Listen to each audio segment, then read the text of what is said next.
Tag-una sa itong maskutanan karong butaga mahigala, usa sa unom nga gideklarar nga missing sa Barangay Bakayan sa Dakbayan sa Subo, pag-igo sa bagyo nga si Tino, dako di aing buhi.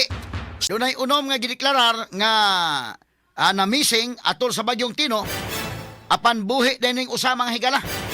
Tungod ini 5 na lang ang pabiling na missing sa siyudad sa Subo tungod sa maong bagyo nga si Tino. Straight to the Ato point. sa nitagag pagtagad mga kaigalaan kay milakaw ra ko ni human sa bagyo. Dugay man gud na pablater man gud ni. Nya dugay man ay pauli din baka ni maglakaw-lakaw. Nabalaka taon ang pamilya. Pero bintahan na lang, bahala na nas kabalaka kay hey, salamat taon buhi taon ha.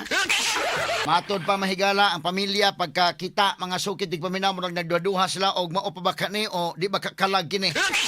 Ato lang ning agi kataw-katawa mga higala.